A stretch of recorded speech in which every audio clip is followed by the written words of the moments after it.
opened up a little more. And I think that will play to our benefit Yeah. for us to be able to move forward, not play, seeing five defenders, seeing eight men in the box, just block shot after block shot.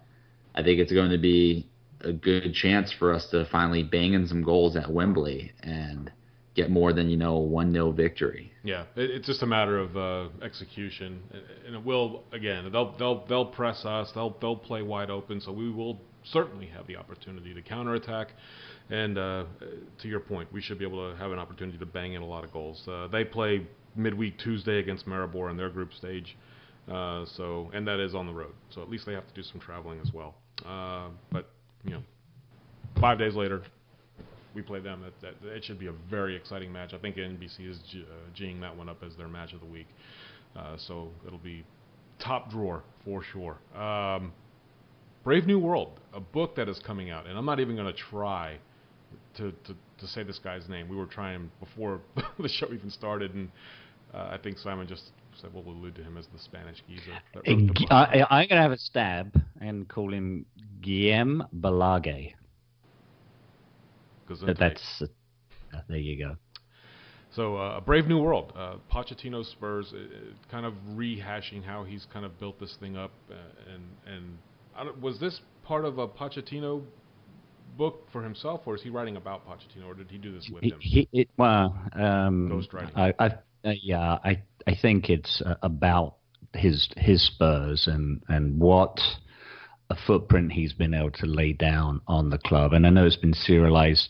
I don't know if it's been serialized in the Daily Mail, but there was certainly an article that's doing the rounds via social media the last couple of days as kind of some insights on the book. And I know it launches, 2 weeks, the 26th. And I know we were talking about this before we went on air.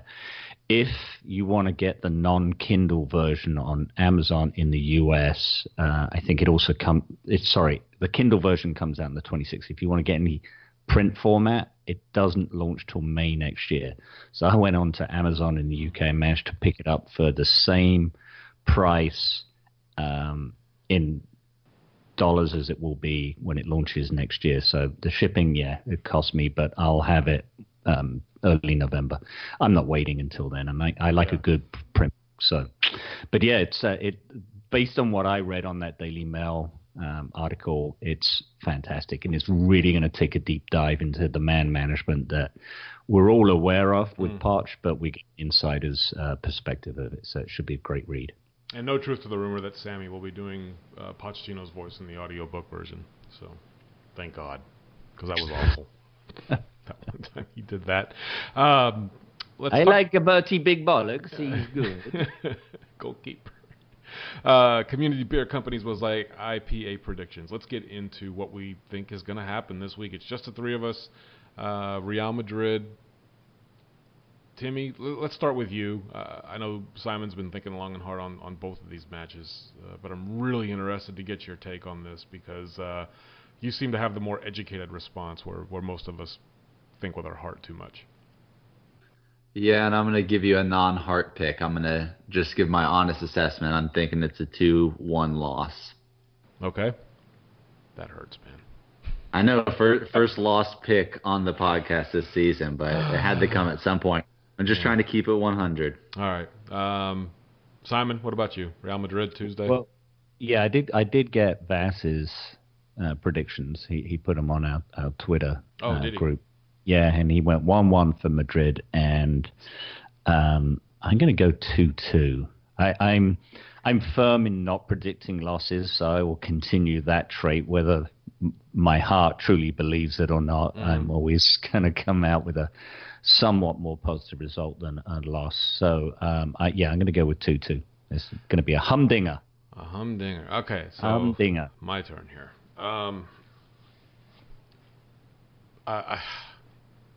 I don't think we're going to lose. Let me put it to you that way. I'm going to start by just saying that. I don't think that this is going to be a loss. So for me, it's just a matter of it's going to be a draw. 2-2 is what I would guess they would score a couple, and we would do the same. But I can also see this being, just, I don't know, up and down, a 4-3, 4-4. I mean, it could be anything. So I'm going to stay on the positive. and I'm going to say a 3-2 win with a goal in like the 88th minute from Kane to win the damn thing.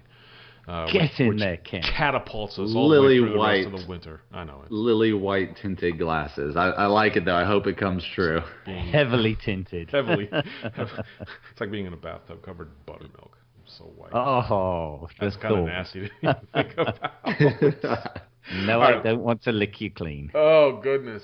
Let's go reverse order for Liverpool. I'll go ahead and start with this one. I know that, Chairs, when you and I did our Just the Two of Us podcast a couple of weeks ago, I kind of tongue-in-cheekily said we were going to lose this match. I really don't think that. I got to think that there's something that we can pull out of this. And Sammy being spot on with his 1-0 call for the Bournemouth match, I'm kind of thinking the same thing. Coming off Real Madrid, getting back home to I say home to Wembley, but getting back to Wembley, I can see us nicking this one maybe 1-0. So I'm going to say 1-0 for Liverpool. Simon?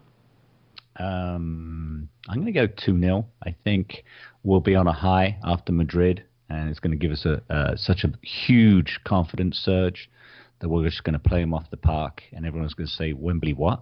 Yep. I hope that's true, man. And then Vass went 2-1. Okay. Timmy? 3-1 victory. Love it. Man, I hope we just bang them in. That's a team that I think if we get off the schneid with them, man, it'll go a long way to solidifying this top 4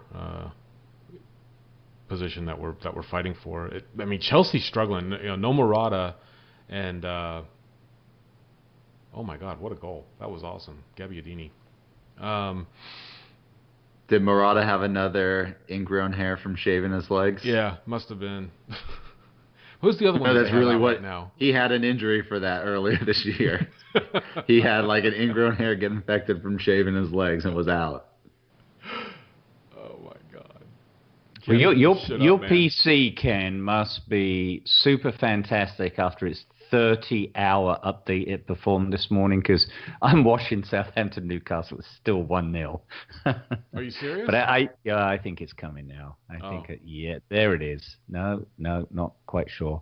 I feel like Merson doing that commentary on Sky Sports when you don't see the match. But he just scored. He just scored. Couple of things, lads. We were talking about books, and I certainly don't want to start talking about Christmas when we haven't had Halloween. But I had to pull that. I've already forgotten his name. Balage. I had to pull that book out of my cart because obviously I saw that it wasn't until May. But I got a couple of other Spurs books in my cart that I'll tell the missus, get these for me. There's one. It's yet another one on the lane. But probably more text than pictures. It's called Glory, Glory Lane, The Extraordinary History of Tottenham Hotspur's Home for 118 Years by Mike Donovan. I think I may have a book of his before, and that's due to come out in the US on the 1st. And then The Team That Dared to Do, Tottenham Hotspur 94-95 by Chris Legg. For anyone who remembers that one season when Klinsmann wore that gorgeous purple Umbro away shirt. And we did threaten to do some good stuff, but then we had, the worst defenders ever at the back, with the exception of probably Gary Mabbutt. That also comes out on December 1st, but a couple of books if you want to get those on your reading list for Christmas. Very nice.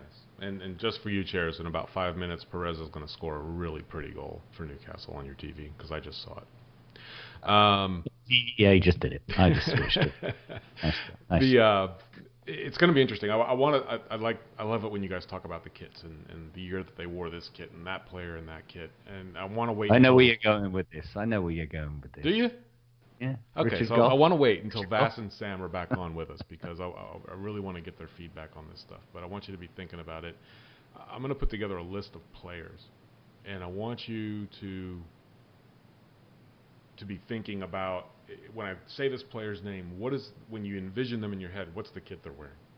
Oh, yeah. I think that'd be kind of a fun little game to play.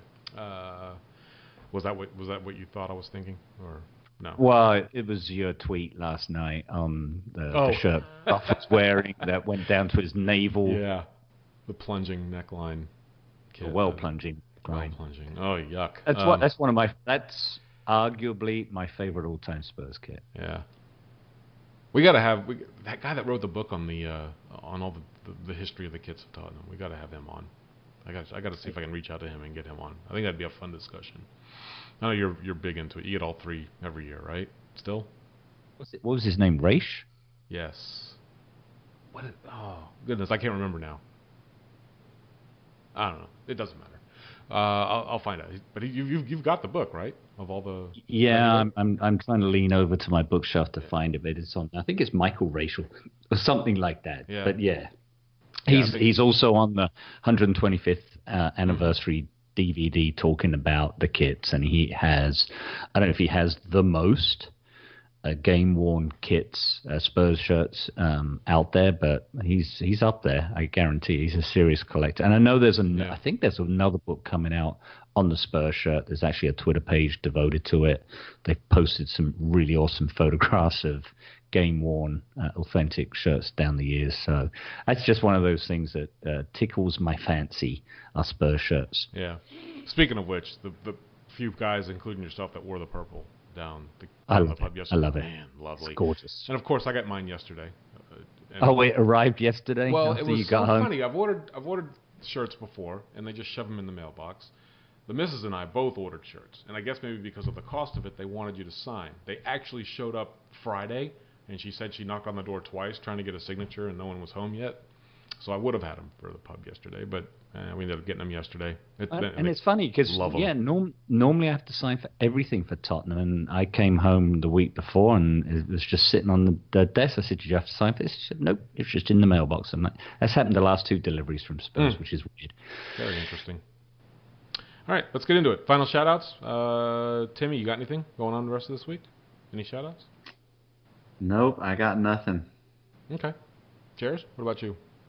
Well, yeah, I do. I want to shout out to Canute, our friend who is the bicycling Spurs man, Rob White, Pete Hayne, sorry, and Vasconi, who very graciously, I reached out to them earlier in the week when I knew that one of our members, Drew Mayer, was off to Wembley to watch Spurs, and he was going to the game on his own. I said, "Oh, well, let's see if we can get you to meet up with some folks before the game." So that was very nice for them to arrange to meet him. I think it was at the Crock of Gold. And I think he went to hang out with a few of them after the match at the Hilton there by Wembley. So I hope you had a great time, mate. You saw the win. I know it wasn't the best of games, but anytime you see Spurs win is an awesome feeling. Yeah. And especially in a competitive match and not a tour match over here in the US. So good job by you, and thanks to the lads for taking care of them. Truly appreciate that. I also want to thank, and Tim's culpable here, my board members for what they did yesterday. It was truly touching. Wasn't expected. And I appreciate the gesture. It makes me proud to be chairman of this club. So thanks, lads. Yeah, Sam, just so that everyone knows, Simon won the Supporter of the Month for the Dallas Spurs, which is an award that the club hands out to their Supporter of the Month, and promptly sang, "Oh, Simon," what was it? "Oh, Simon, you're so fine. You're so fine. You blow my mind." Hey, Simon. Hey, Simon. God. And I couldn't get it out of my head all night last night. Lovely. Yeah, and you turned as red as an Arsenal kit in the rain. Hashtag never red. That was lovely. I got a quick shout out. Mine's going out to the missus because she informed me this week that next year for my 50th birthday, she's dragging my ass across the pond for about 2 weeks. Going to catch matches home and away, hopefully, possibly an international break match. We're going to try to coordinate once the schedules come out. So, yeah, that's going to be a fun trip. Very much looking forward to that. New stadium, the whole bit. So shout out to her. Thank you very much for loving. And then we all informed her we're going to hijack the trip and come with him.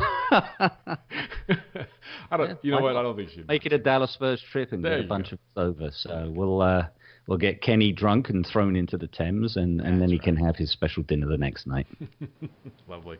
That's it for you guys. I've got nothing else. Tim, want to get me out of here? Yep, that'll do it for us here at the Stars and Stripes. Thank you for tuning in, all of you Lily Whites. And since Sam is on a bicycle, get in there, Kenny. He is, yeah.